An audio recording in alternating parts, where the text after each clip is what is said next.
de Peñalolén y Santiago, porque estoy a disposición de todas las dudas que puedan tener también ustedes. Me escriben a emprendimiento@uai.cl, porque estoy en el fondo para apoyarlos en todas las dudas que tengan, cómo partir con emprendimiento, si necesitan equipos, temas de financiamiento, cómo poder apoyarlos en todo lo que necesiten. Emprendimiento@uai.cl, y estoy detrás de ese mail, o ainara.fuentes@uai.cl. Y hoy día tenemos a dos grandes acá, a Pablo y a Rafa. A Rafa ya lo vengo conociendo hace un rato. Y vamos a partir por Rafa, y me encantaría que te pudieras presentar y contar de qué se trata ellos. Sí, bueno, hola a todos. Como decía Renato, yo fui alumno también de innovación con él.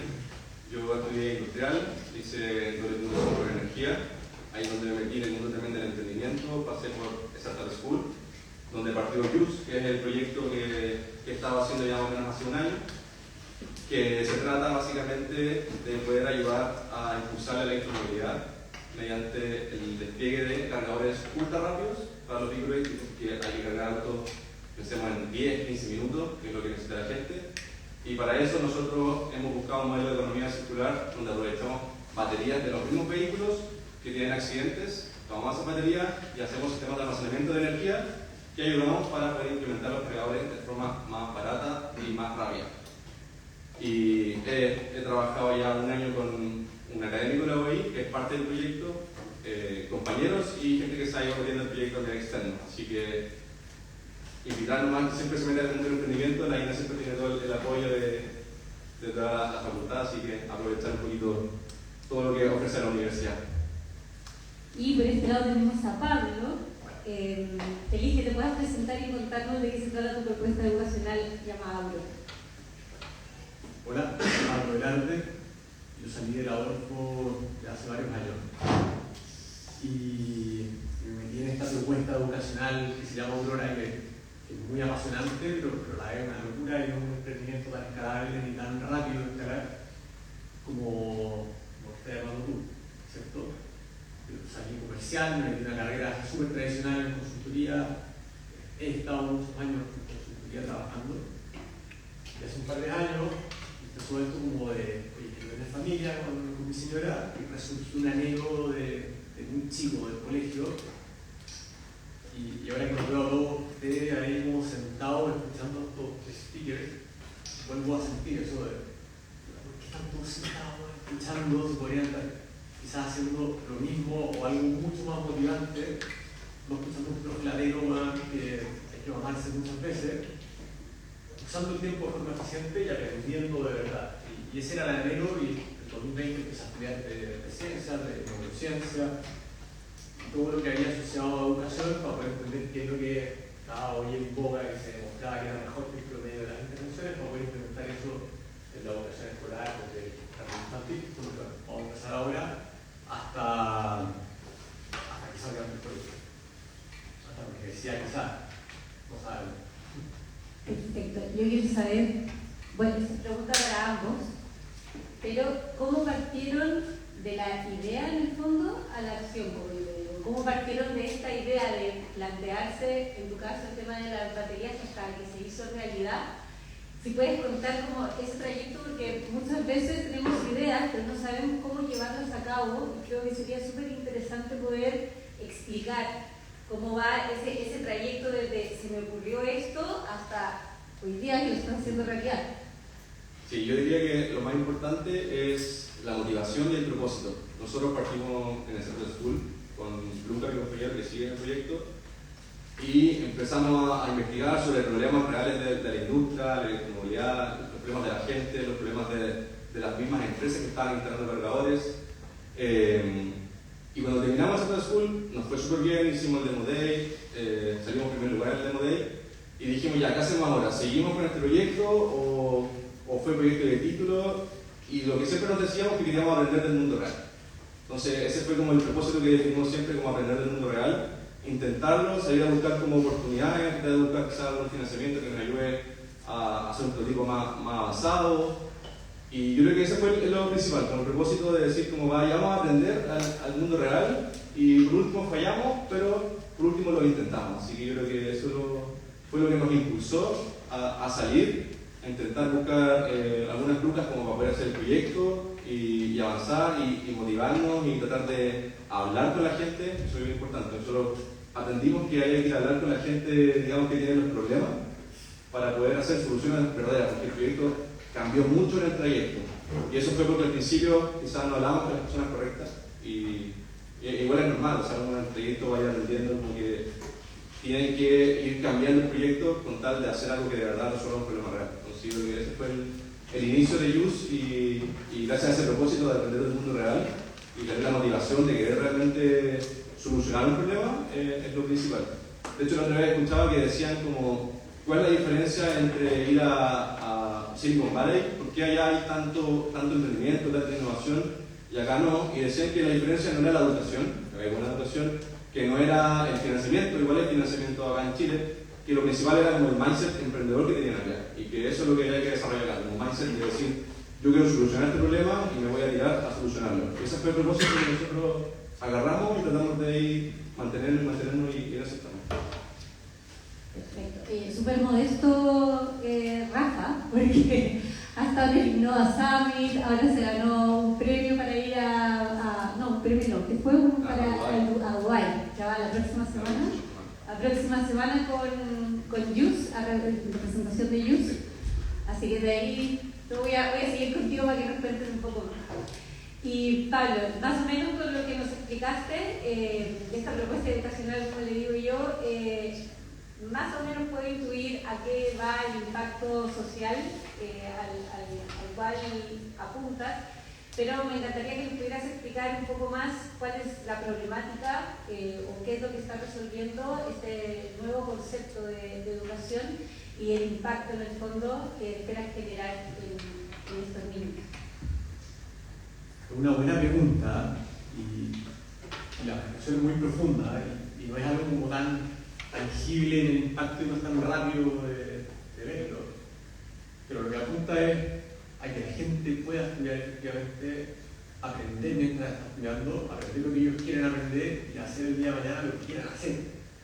Que puedan ser felices haciendo lo que están haciendo y no se vean obligados y de alguna forma impulsados a seguir una carrera tradicional que de acá a 10 años probablemente va a ser muy distinta a la universidad. No van a seguir existiendo las carreras de 5 años, van a ser cursos probablemente mucho más cortos, van a tener que aprender mucho más rápido, no van a tener que seguir aprendiendo toda la vida. Entonces, ¿cómo hacemos que eso sea real desde ahora? Abordando un problema histórico que existe a nivel mundial y acá en Chile es demasiado patente, pero un problema que tienen los niños que están ahí entrando al colegio, que no tienen poder adquisitivo y que ni siquiera saben que tienen el problema porque están siguiendo los pasos de los papás que están diciendo que hagan. El tema es que ahora la gente está como tomando un poco más de conciencia, quiere propuestas educacionales distintas y está buscando algo distinto. Es un nicho muy pequeño y que requiere un esfuerzo muy grande porque toda esta investigación científica y lo que la ciencia demuestra que funciona, lamentablemente es un adulto enseñándole a los niños en un lugar físico específico y no podía hacer una cuestión online para enseñarle a todo el mundo, escalable, rápida, sino que requiere que ese adulto se prepare de una forma distinta que no existe. Buenísimo. Rafa, vuelvo contigo. ¿Puedes explicar un poco cómo ha sido el tema del levantamiento de capital? ¿Cómo lo han llevado a cabo ustedes? Bueno, la universidad nos apoya harto.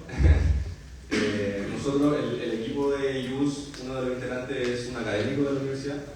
Entonces, es como ahí tenemos como académico que tiene un doctorado, es científico, investigador, etc. Y alumnos que tienen ganas de emprender, que tienen las herramientas que le ha dado la universidad. Entonces ahí tenemos como también un dinamismo como multidisciplinario y el tener también al profesor nos va a ayudar con temas de fondos. Pero también lo que hacemos nosotros es postular a todos. Hay miles de oportunidades en distintas cosas, postulaciones de fondos, postulaciones para presentar, para viajes, por ejemplo. Nosotros hemos postulado a fondos de ANIF, hemos postulado a fondos de Corfo, nos ganamos un Corfo Semilla y con eso hemos estado trabajando quizás al principio es medio lento eso, pero la oportunidad está. Entonces yo creo que hay que buscar.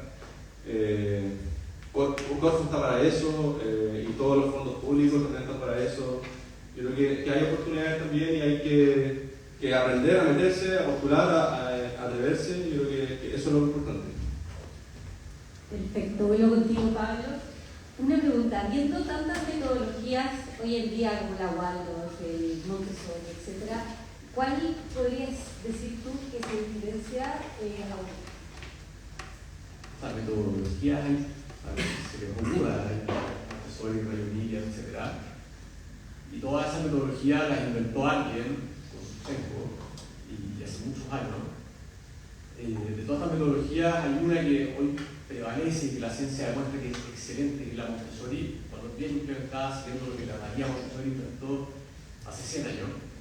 Siguiendo el método científico, María Montessori era médico, era psiquiatra, y se puso a trabajar con los niños, observando lo que pasaba con distintas intervenciones, y llegó a un cúmulo de intervenciones que son increíbles, que funcionan muy bien y que siguen igual de vigentes. Hay que hacer ajustes, hay que innovar y hay que mejorar eso. Aurora toma mucho de lo Montessori, porque la ciencia demuestra que es lo útil, y también toma muchos otros elementos que la actualidad demuestra que son muy útiles y que hay que usar. Entonces no nos quedamos solo con la religión asociada a cierto método pedagógico, que podría ser malo, Montessori, lo que queramos, sino que estamos integrando distintas metodologías para poder ofrecer eso. Pedagogía institucional que viene de INET, Reggio Emilia, con toda una lógica de exploración, de salir a terreno, de conocer el mundo, del lugar en el que uno está, y Montessori, que es increíble, va a poder aprender lenguaje, matemática. O sea, los niños terminan a los 6 años dividiendo. Y no sé si hay muchos otros jardines que puedan ofrecer eso. Buenísimo. Rafa, ¿puedes explicarnos la gran oportunidad que ustedes vieron con el tema de las baterías? ¿Cuál fue la oportunidad de mercado? ¿Cuál es ese problema que están resolviendo, al cual llegaron después de hablar con todas estas cantidades de personas y que obviamente hicieron que el proyecto fuera mutando desde la idea de un principio hasta lo que está transformándose hoy en día? Sí, bueno, principalmente lo que nos dimos cuenta nosotros es que la electromovilidad está partiendo y está cambiando una industria, o sea, la industria automotriz está cambiando por completo, y eso abre entradas para poder ofrecer cosas nuevas. Las empresas se mueven más lento también, no pueden cambiar tan rápido, entonces da también el espacio para que entren nuevos actores, y ahí donde nosotros nos vimos que también el crecimiento de autos eléctricos trae, al final la tasa de choque de vehículos es la misma para el vehículo tradicional o para el vehículo eléctrico.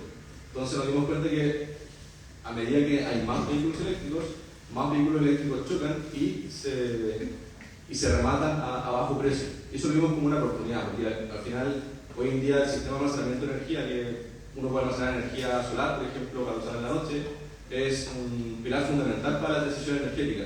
Pero su alto costo realmente lo hace muy difícil para introducirlo de forma acelerada. Entonces ahí nosotros vimos la oportunidad de decir, oye, ¿qué pasa si usamos estas baterías que se están rematando en autos que están en pérdida total a muy bajo precio y hacemos sistemas de almacenamiento de súper buena calidad que pueden durar 10 a 20 años más y pueden ofrecer una solución costo efectiva para resolver el problema de la industria? Entonces ese es como el lado de la oportunidad que vimos nosotros. Nosotros tenemos como la oportunidad que es el tema de la batería, y después vemos como, ya, ¿qué vamos a hacer con estos sistemas de almacenamiento? Tenemos que resolver algún problema de la industria.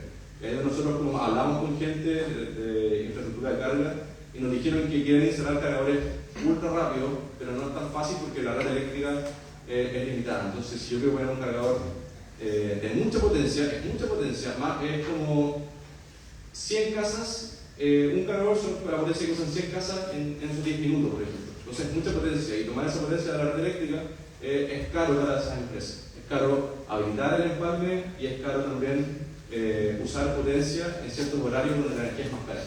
Entonces, ese problema nosotros lo fuimos viendo con distintos actores, distintos operadores de cargadores que querían implementar cargadores, y nos decían el mismo problema. Oye, es muy caro implementarlo porque la agricultura se demora un año y me cobra tanto en darme esa potencia que yo necesito. Y en ciertos horarios la energía es muy cara y tengo que apagar el cargador porque no me es rentable. Entonces es como que uno vaya a echar benzina y entre las 6 y las 10 no puede echar benzina a nadie. Entonces eso es un problema, al final no cumple la necesidad que debería resolver para las personas que desean entregar su vehículo. Entonces ese es como el problema que identificamos y es el que estamos intentando resolver y tratar de llevar a una solución innovadora, digamos, como para resolver y acelerar la inmobiliaria, como nuestro propósito. ¿Y de casualidad no han explorado otras, esto ya es como curiosidad mía, no han explorado con este tipo de solución, probarlo en otras oportunidades donde se use batería, por ejemplo, con el tema de los celulares, o con el tema de las barcas, como lo que conversábamos la vez pasada, como llevarlo al tema náutico? Sí, totalmente. De hecho, esta última semana hemos estado haciendo un programa que te enseña a encontrar a tu cliente ideal. Y para eso te enseñan el método científico, es decir, definir una hipótesis de lo que yo creo que voy a resolver y el valor que yo creo que voy a agregar, y ir a entrevistar a personas sin tú ni siquiera contarle tu solución. Simplemente tú tratar de sacarle información, hacerle preguntas, decirle cuáles son tus problemas, los mayores desafíos, qué es caro, qué toma tiempo, qué te frustra en las operaciones, y ahí hemos estado hablando con distintos, buscando lo mismo, como buscar, oye, tenemos un sistema de almacenamiento que estamos pensando para este caso, pero también podemos usarlo para otras cosas. Entonces ahí hemos estado hablando con fábricas que también tienen problemas con costos de energía en ciertos horarios, hemos tratado de pensar que esto puede ser como el auto eléctrico de los generadores, por ejemplo.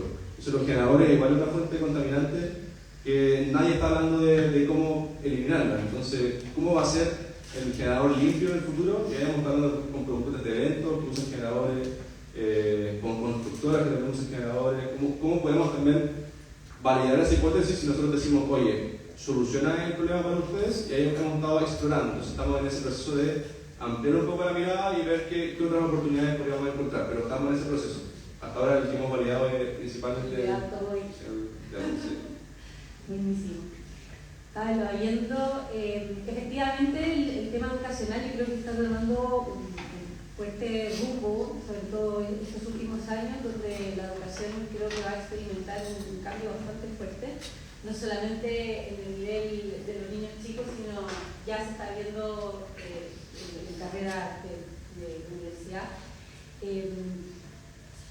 Cuéntame un poco cómo es el benchmark que tú has visto a nivel mundial con respecto a qué se está haciendo en otros países y si tiene algo como relacionado con lo que estás haciendo tú. ¿Hay algo parecido?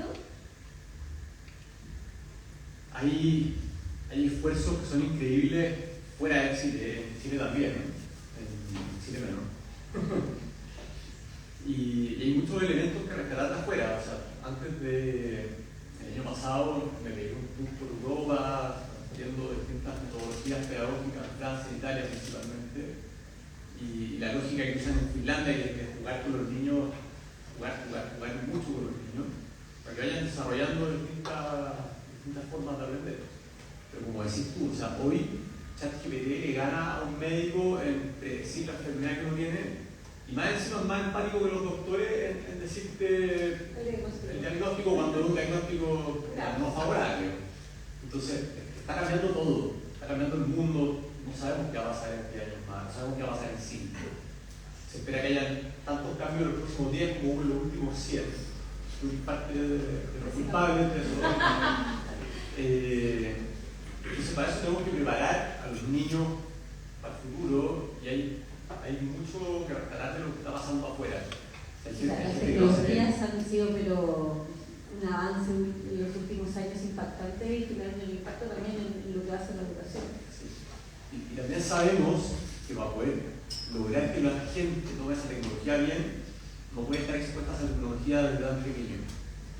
Tiene que empezar a tomarla de forma muy gradual, cuando son más grandes, porque si no le queda cagar la cabeza en el cerebro, no funciona después el cerebro de forma coherente para poder tomar las mejores decisiones y generar miles de problemas de aprendizaje. Oye, ¿cómo ha sido el tema de levantamiento de capital con Aurora? ¿Han postulado algún fondo? ¿Cómo ha sido ese proceso en el fondo? ¿Y cómo están hoy en día con Aurora, con el proyecto? Yo he hecho un intento de levantar capital antes, con otros emprendimientos. Aurora, la gran oportunidad era tener algo increíble para poder educar a mi hijo.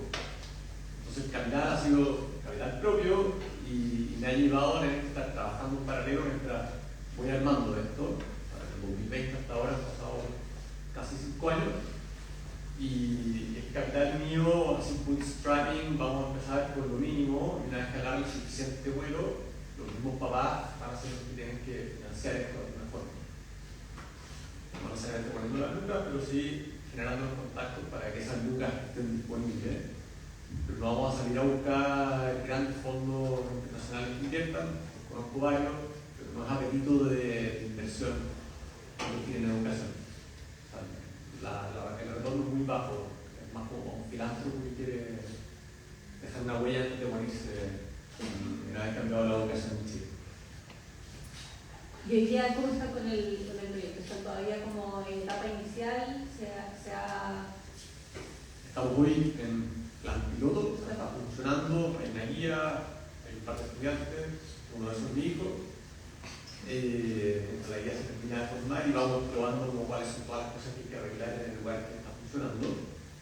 Y en marzo del próximo año entran 2 adultos más a este espacio y vamos a buscar máximo 8 niños más, para que haya 10 niños en total como tope, para poder partir y ese curso vaya es un buen número. año.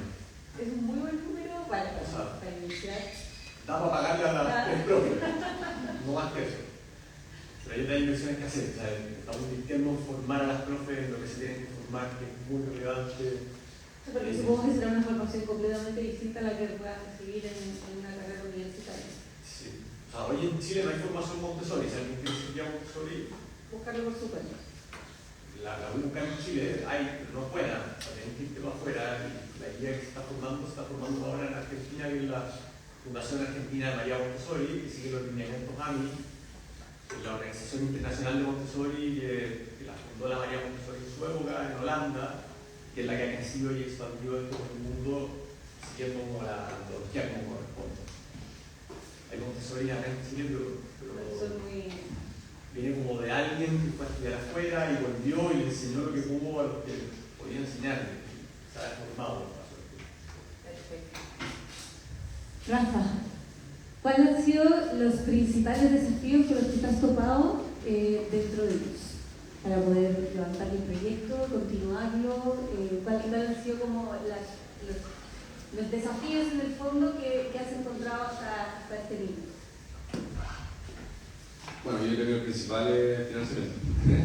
O sea, nuestro proyecto es un proyecto de escala, porque es cosas tangibles. Hacer software es mucho más barato, es mucho más fácil de lanzar, de probar al tiro con potenciales clientes iniciales, digamos, el de nosotros un poco más científico, y para eso necesitamos financiamiento y eso es un poco lento. Yo creo que ese ha sido el principal hasta ahora, como que eso nos ha frenado. Nosotros vamos a toda velocidad, pero el financiamiento es el que nos pone al final el tope máximo. Entonces yo creo que ese ha sido el principal, y yo diría que ese es el principal desafío. No veo otro, digamos, como más de... bueno, yo salí el año pasado de la universidad, igual somos jóvenes y estamos aprendiendo, entonces igual cometemos errores de repente de novatos, y creo que es normal. Aprendizajes, claro. Entonces, yo creo que ese es el otro, como el pago de piso, digamos, que hay que dar nomás al principio. Si igual somos recién egresados e intentando hacerlo, cumplir nuestro sueño, digamos, como progreso.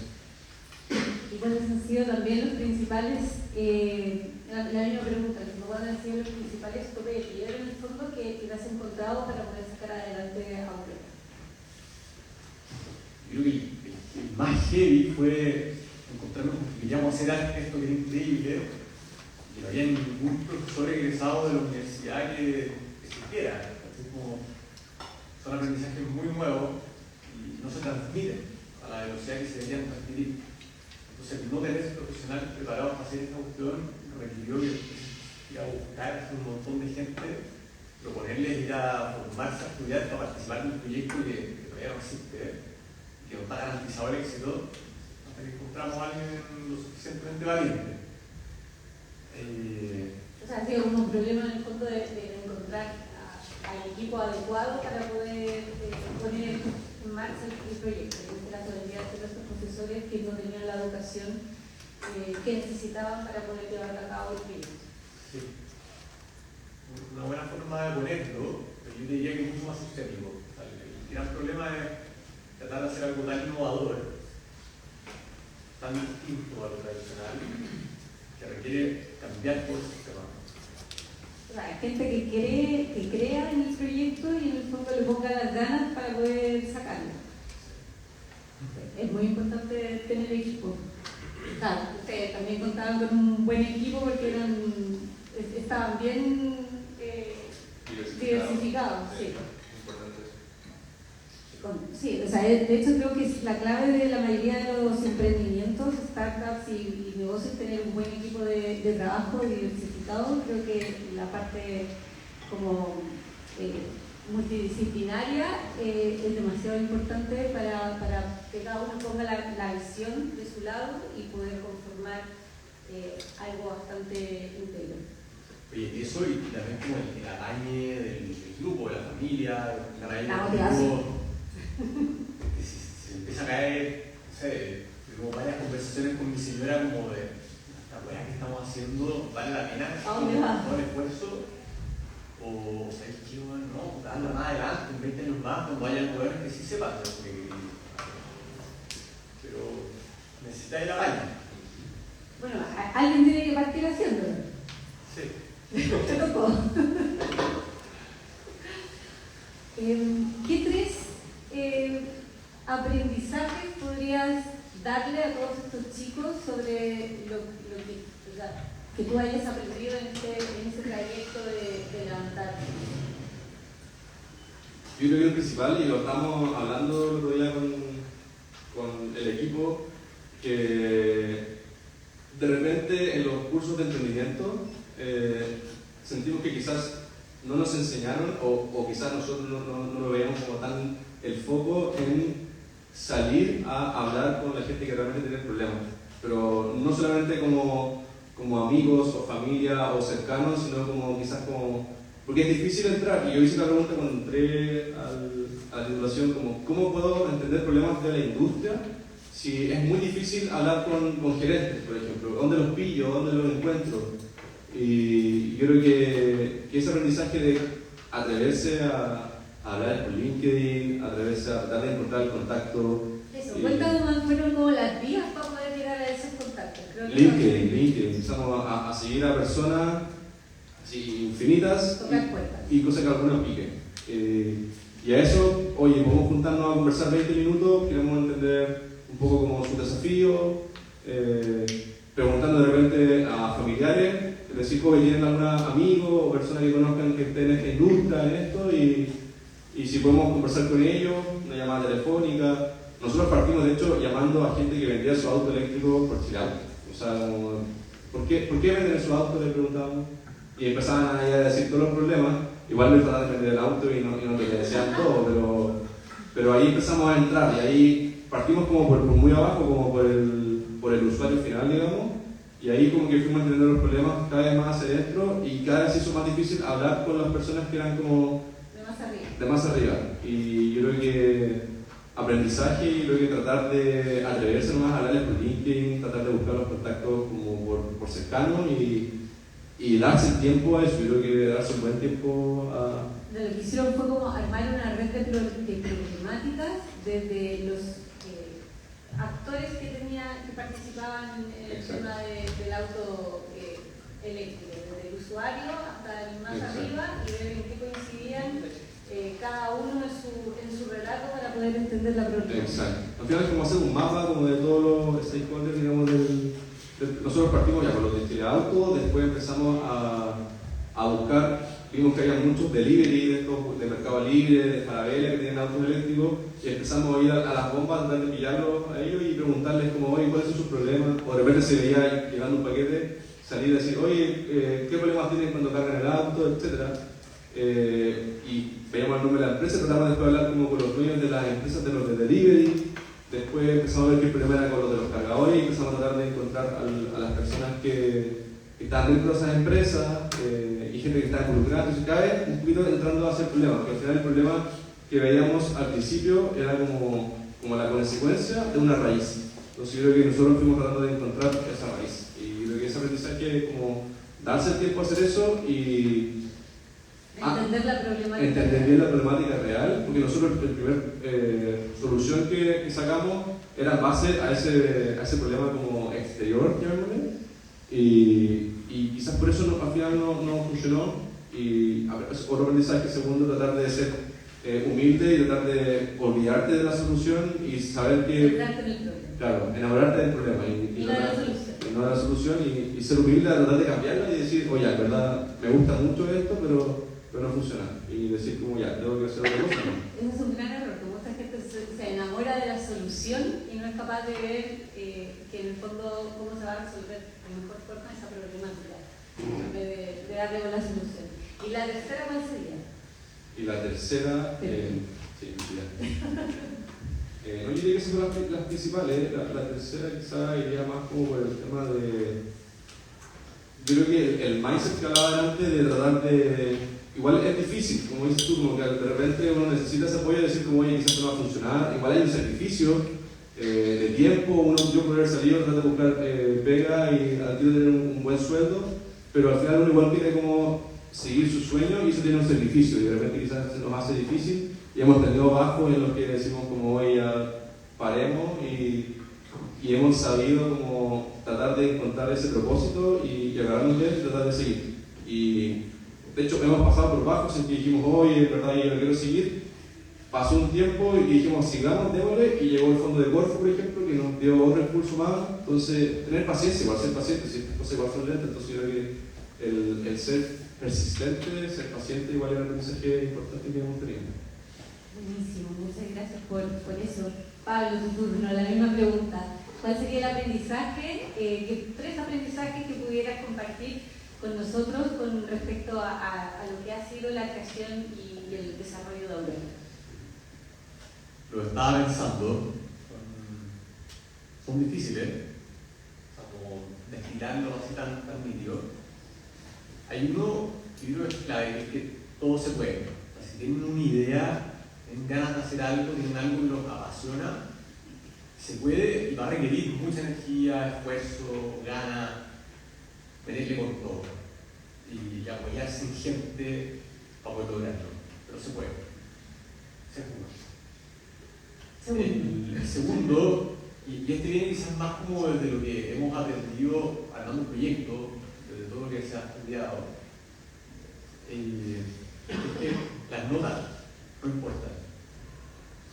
Y acá en Chile no somos secos para el tema de la nota y uno desde la consultoría me encuentro con profesionales, gerentes, todos de primera línea, que están enfocados en qué me van a decir si es que menciono que tuve un problema. Nadie quiere salir mal parado, están todos como con esa lógica de quiero demostrar que soy el mejor en esta weá.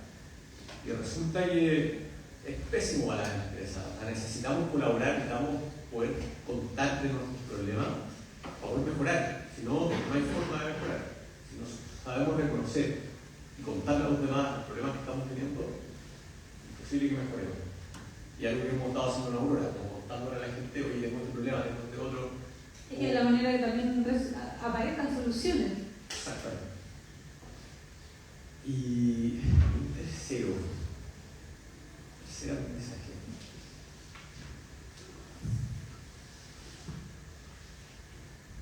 Yo miraría con esos dos, como los más lejos, los más importantes. Hay otros miras así como más chiquititos, pero hay que hacer algo que más es menos. Oigan, para no hablar, me encantaría seguir la conversación, porque encuentro que los dos proyectos son atómicamente interesantes y hay mucho más en que profundizar, pero quiero darle el espacio a ustedes para que puedan preguntarle a ellos inquietudes que tengan, así que están a disposición de ustedes para responder preguntas.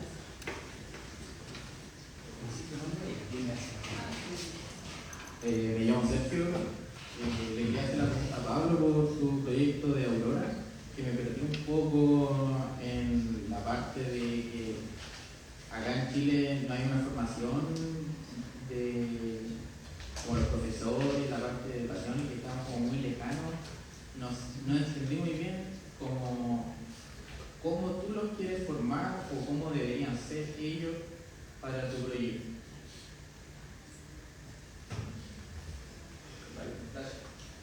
Muchas gracias por la pregunta. Y una buena pregunta en el sentido de ¿qué buscamos en un profesional? ¿Cierto?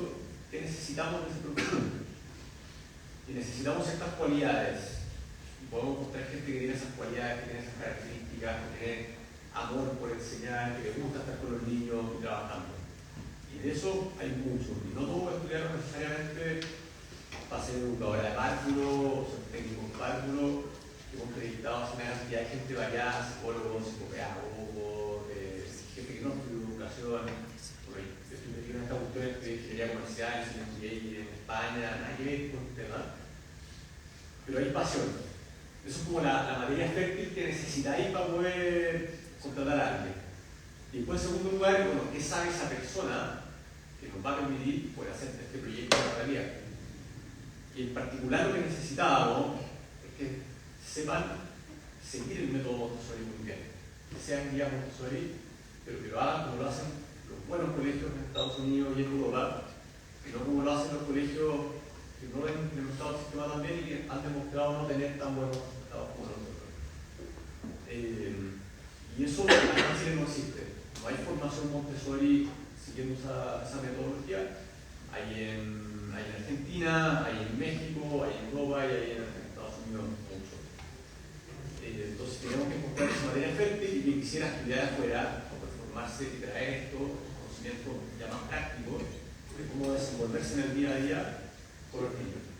Y además otro montón de cosas que vamos a estar enseñando nosotros porque las estamos importando afuera y no hay formación, hay muy poca literatura. O sea, tienen que pensar que en la carrera ustedes mismos hay cosas que les han enseñado quizás en una clase o en un tercio de clase y que son un mundo. O sea, cuando uno se mete por ahí y se encuentra con un mundo adicional y esta misma lógica de los 5 porqués buscando como el problema de raíz.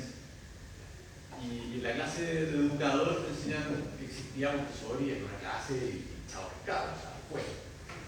Pero resulta que es un mundo increíble que ha demostrado ser muy efectivo por la forma en la que está desarrollado, que permite que cada niño aprenda a su velocidad, a su ritmo, y el rol del adulto es un rol al cual para un profesor es muy difícil acostumbrarse, es un rol de enseñarle a usar un material y salirse y dejar de usar el material hasta que lo masterice. Porque el mismo material te va diciendo cuando lo está diciendo bien y cuando lo está diciendo mal. Aprendo a sumar dándome cuenta que lo hice mal, porque el mismo material es autocorrectivo. Y eso acá en Chile no hay, o hay muy poco. No sé si me queda claro. ¿Quieren ir levantando la mano después? El nombre y a quién hace la pregunta. Hola, soy Sebastián, soy de Colombia y va para Rafa. Era por si han pensado quizá establecer como puntos de carga ustedes, porque yo mencioné que soy de Curama porque allá en el aula pusieron como puntos de carga Tesla, ¿cachai? Entonces, ¿se han considerado esa opción o si la ven viable? No sé. Sí, lo hemos pensado principalmente, no sé, como... Porque lo que nosotros hacemos es, por ejemplo, esos cargadores de Tesla, bueno, uno que es muy caro, o sea, poner un cargador de ese estilo son $300.000 por cargador, entonces es una inversión demasiado grande. Entonces, tiene una barrera de entrada que frena. Entonces, lo que hemos pensado nosotros es tratar de entrar a tratar de ayudarlos a ellos y cuando hagan esa inversión puedan hacerlo un poco más económico con la solución que nosotros ofrecemos, pero eventualmente hemos pensado también que la misma solución puede ayudar a poner cargadores propios, por ejemplo, en restaurantes en la ruta 5 y que ellos tienen problemas porque no tienen, son zonas rurales y no hay red eléctrica desarrolladas que permitan pueden cargar tan rápido y tampoco tienen tanto incentivo, digamos, y económico como para hacerlo ellos mismos. Entonces lo hemos pensado, pero es más difícil porque las barreras de entrada son altas, o sea, es el principal, y por eso nosotros estamos pensando primero partir como con las empresas y hacerse como alianza con ellos para apoyarlo y después eventualmente probar eso, iterar y ver nuevas soluciones, pero es, yo creo que esa es la principal parte de entrada, como al final el costo de un proyecto de ese estilo es muy alto. Gracias. Hola. Mi nombre es Lucas. Mi pregunta va para Rafa también. En realidad es también una curiosidad, quizá un poco torpe, que mientras hablas de las baterías del auto y el problema que eso supone, a mí se me ocurrió, o sea, pensé en las baterías portátiles que tienen los celulares. No sé si eso es algo que ustedes alguna vez pensaron, o ya se hace, o quizás en realidad no es factible, pero a mí me pareció, quizás, no sé, No, súper buena pregunta. Lo pensamos. Pasamos por esa parte en el centro de School, fue como una de las principales soluciones que empezamos a sacar, como que la gente pueda tener una batería atrás en el maletero y lo saque y lo cague sin tener que depender de un punto que en ese tiempo pensábamos que no habían tantos, como han crecido mucho en el tiempo.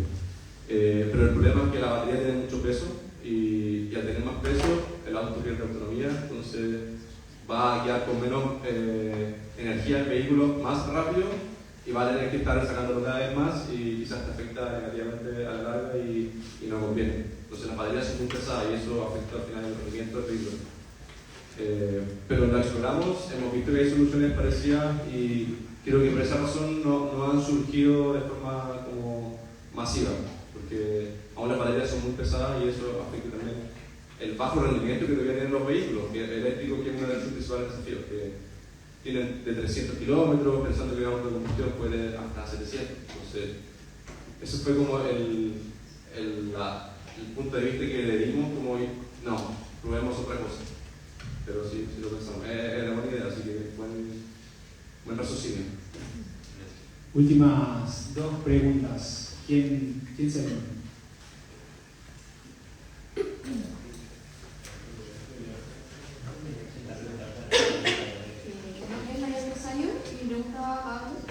Quería preguntar si es que han considerado como a la gente neurodivergente dentro del programa que están desarrollando, como si es que hay adaptabilidad para esas personas o como algo ya especial para un perfil de consuelo. Lo más recomendado es poder llegar a tener un curso, una clase lo más diversa posible.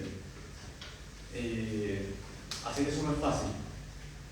Y hay varios experimentos en Chile, en los proyectos públicos, todos tienen que ser como muy inclusivos y no funcionan bien. Se requiere que los profesionales correctos en la clase, ¿cierto? Y para poder hacer eso, se necesita un montón de ejercicios. Depende del problema, depende del grado del problema. Nosotros lo que vamos a hacer es conseguir a gente que tiene necesidades especiales, algunas. Si hay alguien que tiene, no sé, TEA grado 4, es posible que lo consigamos para necesitar un educador que ahí como dedicado a eso, 100% del tiempo, y estamos abiertos a hacerlo, pero el papá tiene que estar disponible para decir que ya, yo pongo de mi bolsillo las lucas para que financien esto para poder partir, que es lo que es un colegio chico y que no tienen el capital para poder hacerlo. En el largo plazo, nos encantaría poder incluir a toda la gente posible. Y no solo quedarnos como con ese nivel de diversidad, sino que algo que queremos intencionar un montón es poder integrar a gente que no va a ser capaz de pagar lo que esto va a costar y tener cierta diversidad de clases sociales también, que podamos lograr algo mucho más diverso, más integrado y que tenga al menos un 40% de diversidad en el curso. O sea, necesitamos que ese porcentaje de diversidad sea alto para que no se transforme en bullying y en grupos segregados dentro de la misma clase. ¿Y otra pregunta por ella? Hola, esta pregunta es para Rafael. Es pasada la vida útil de las baterías recicladas. ¿Tienen una solución economizable de cómo desecharlas? Que es como un gran problema en la industria del auto eléctrico. Sí, o sea, cuando la batería. Todo esto, el concepto parte de cuando la batería. Pensemos en los buses red. Los buses red, cuando cumplan 8 años, que en 2 años más, tienen que cambiar la batería. Porque la batería ya cumplió su ciclo, su primer ciclo, y ahí va a tener un 80% de su capacidad. Es como el celular, en el fondo. Entonces, ahí es donde nosotros decimos que la batería, y esa es la hipótesis científica que se ha comprobado, todavía tiene vida útil remanente para tener otro uso, como el que queremos dar nosotros, como un sistema de almacenamiento. Entonces tú la puedes seguir utilizando hasta que llegue al 50% de capacidad. Y ahí extendiste su vida útil económica, le sacaste valor, le sacaste jugo, como decimos nosotros, ser recicladas. Igual la batería podría salir de los buses y ser reciclada al tiro, pero perdiste una oportunidad de economía que igual tenían en ese momento y se puede aprovechar. Y ahí es donde nosotros vimos que cuando el vehículo tiene un accidente, la batería está prácticamente nueva. O sea, nosotros la que estamos trabajando ahora, la batería del banco 2023 y la batería prácticamente nueva. Entonces, ahí es donde nosotros tenemos la oportunidad de tomar esas baterías que quedan en la desarmadura y sacarle ese valor que ya es 10, 20 años, y después de eso hay que reciclarla. Y hay muchos proyectos igual que están trabajando en el reciclaje de baterías para sacar el material, sacar el litio, el cobalto, etcétera, y hacer nuevas baterías. Entonces al final es un círculo que va a ser una economía circular y nosotros estamos metidos en uno de esos puntos, en uno de esos eslabones de la cadena. No sé si responde a la pregunta. Bueno, ya estamos un poco en el tiempo, así que agradecerles a todos y bueno, obviamente se van a quedar un ratito más si pueden, Pablo y Rafa, y les pido por favor un aplauso para ellos.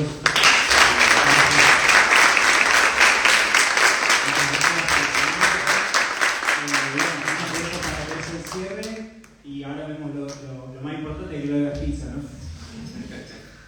Nada, darle las gracias a estos invitados que tuvimos hoy día. Felicitaciones a cada uno por los proyectos que tienen y el impacto que están causando. Y nada, los dejo invitados a que subamos arriba ahora a compartir con la persona del Papa John's y con nuestros invitados por si quieren seguir haciendo algunas preguntas. Bien, entonces, solo para recordarles, nos quedan 2 Emprende UAI. Uno va a ser en Peñarolén y el último lo vamos a hacer aquí en Viña, pero no en el campus, sino en el distrito B21, el 3 de diciembre, por si quieren acercarse. Vamos a tener speakers como Carlos Fernández, cofundador de SoulSafe, Francisca, dueña y fundadora de Pichintún, y también Pablo Torres Lechetti, que es ex CMO de Rappi. Así que bueno, va a haber también un buen networking de cara al ecosistema emprendedor. Así que aquellos que les interesa emprender, no se pierdan esa oportunidad, por lo menos les interesaría en el futuro, porque es conectar con el ecosistema real de la quinta, ¿no? De la región, y eso es súper importante, sobre todo en el B21, que es un gran hub. Eso por un lado. 3 de diciembre, ¿verdad? 3 de diciembre a las 17 horas, y ahí vamos a tener un cóctel al final de 3 de diciembre, 17 horas, piso 14 del B21. Y por último, este video y otros los pueden encontrar en @impactlatam, el correo que les comentaba Ina, que es emprendimiento@uai.cl o ainara.fuentes@uai.cl. Sí. Y bueno, ahora vamos a ir a lo de Papa John's, es @papajohnschile, si quieren subir una foto o algo, siempre está bueno. Y bueno, de nuevo agradecerles a ustedes el espacio y nos estaremos encontrando ojalá en el próximo encuentro de Emprende UAI. Muchas gracias por ser parte.